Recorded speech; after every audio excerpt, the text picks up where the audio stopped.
इसकी औकात जो छेड़े दिलेर को, गर्दिशों में तो गिद्दड़ भी घेर लेते हैं शेर को, तो वो गर्दिश गिद्दड़ बना के और उस सब के करने से थोड़े हो जाएगा।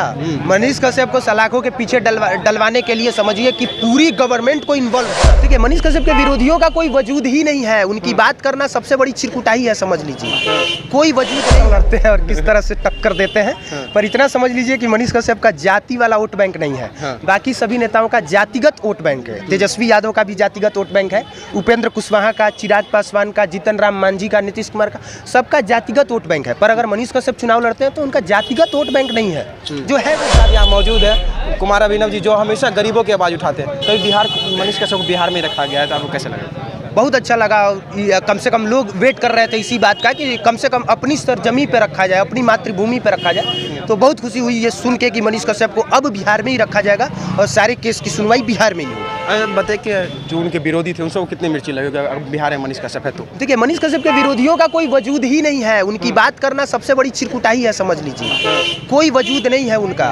वो ऐसे ही लोग हल्ला कर रहे थे कि हमने जेल में डलवा दिया, हमने जेल में डलवा, वो सब किसकी औकात जो छेड़े दिलेर को, गर्दिशों में तो गिद्दड़ भी घेर लेते हैं शेर को, तो वो गर्दिश गिद्दड़ बना के और उस सब के करने से थोड़े हो जाएगा। मनीष कश्यप को सलाखों के पीछे डलवाने के लिए समझिए कि पूरी गवर्नमेंट को इन्वॉल्व होना पड़ा, और ये बहुत बड़ी बात है। बताइए कि जो बिहार के गरीबों का आवाज़ बनता है उस सबके साथ यह हाल होता है, और जो बिहार को लूटता है वो सब खुलेआम घूमता है। आखिर क्या लगता है? वो देखिए, जो लोग वैसे हैं उनका 60 गाठी सीधे वहीं तक है। अब 60 गाठी वहीं तक है तो कहाँ से अंदर चले जाएंगे? और जो व्यक्ति आवाज़ उठा रहा है उससे सरकार को तो दिक्कत होती ही होती है। हालांकि अभी तक से मनीष कश्यप निर्दोष साबित नहीं हुए हैं, पर दोषी भी साबित नहीं हुए हैं। तो वेट कीजिए उस समय का, जब कोर्ट का जजमेंट आएगा इस मुद्दे पे कि उस पर क्या कोर्ट का डिसीजन आया, तब तक हम कुछ भी ऐसा अलर बलर नहीं बोल सकते हैं। अच्छा, मनीष कश्यप से आप लोगों ने मिला या फिर उनको देखा? 4 महीने जो होता तमिलनाडु में रहे, उन्हें क्या फैसिलिटी है, फिर क्या सही में कोई प्रॉब्लम या फिर क्या लगा? नहीं, ऐसा देख के कहीं भी ऐसा देख के कतई नहीं लगा, कुछ भी नहीं लगा कि उनके साथ ऐसा कुछ गलत हुआ है। और अगर गलत हुआ भी होगा तो वो शेर है।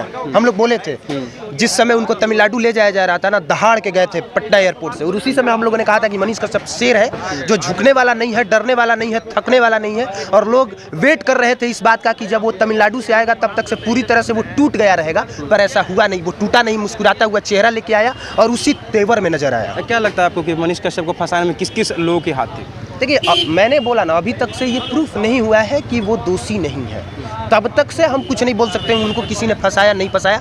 पर इतना जरूर जानते हैं कि गवर्नमेंट इसमें इन्वॉल्व थी सीधे तौर पे। अब मनीष कश्यप जो कहे थे कि आने वाले टाइम पर तेजस्वी यादव को मुख्यमंत्री नहीं बनने देंगे, इस पर अब क्या लगता है? वो जब बाहर आएंगे तो कैसे पे अमल करेंगे? बाहर आएंगे तब देखिए मनीष कश्यप कौन सा इलेक्शन लड़ते हैं और किस तरह से टक्कर देते हैं।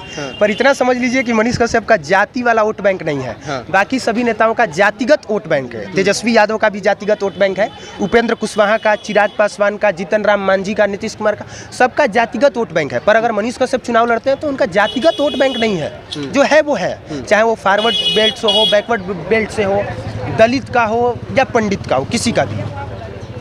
बिहार से क्या लगता है? शेर जो उनको राहत मिले से बाहर निकलता है ना, और बाद वो फिर भैया समझ रहे हैं कि पिंजरा में हलथिन, पिंजरा से जंगल में उतार दिल को, अब उसका कुछ ना हो बुलाओ।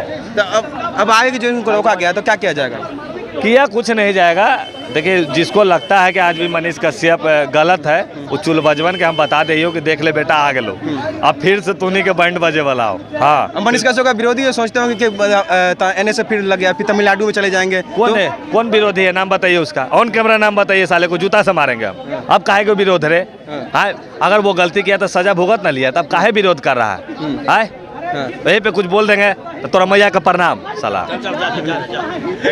तो जैसा कि यहाँ पे देख सकते हैं कि यहाँ पे सारे जितने यहाँ पे मनीष कश्यप के समर्थक सब है वो आए हुए हैं, और कहीं ना कहीं एक तरह का खुशी है कि अब मनीष कश्यप बिहार से नहीं जाएंगे और मनीष कश्यप जो है बिहार में सजा काटेंगे। ये यहाँ के जज साहिबा का आदेश है, और जब तक अगले आदेश तक उनको यहाँ पे बिहार में रखा जाएगा। आ रहा अंदर है, उसमें मनीष कश्यप के लिए यही है आज की राहत भरी खबर कि माननीय न्यायालय इस बिंदु पर आज ये कि तमिलनाडु में रहेंगे या बिहार में रहेंगे, तो आज ये तय हो गया कि मनीष कश्यप बिहार में ही रहेंगे, तमिलनाडु इनको अब नहीं भेजा जाएगा। यही बातें हैं। और सर, क्या लगता है कब तक मनीष कश्यप बाहर निकलेंगे और आम जनता की आवाज़ फिर से बनेंगे? देखिए, वो बाहर निकलने में प्रक्रिया में बेल में तो 15-20 दिन का वक्त लगेगा, लेकिन अभी आप ये कह सकते हैं कि उनके लिए जो सबसे बड़ी संकट थी, जेल से ज़्यादा संकट ये था कि तमिलनाडु में भाषा का अंतर, खान पान, माहौल, वहाँ का सब कुछ टोटली डिफरेंट हो जाता है। तो ऐसे में इधर के लोगों के लिए काला पानी की सज़ा की तरह वो हो जाता है। तो उनसे उनको राहत मिला, उस बात को वो अभी जश्न मना रहे हैं कि चलिए हमको कम से कम बिहार में अब रहने दिया जाएगा। बिहार में ये ज़्यादा कंफर्टेबल फील कर रहे हैं, तो यही बात है।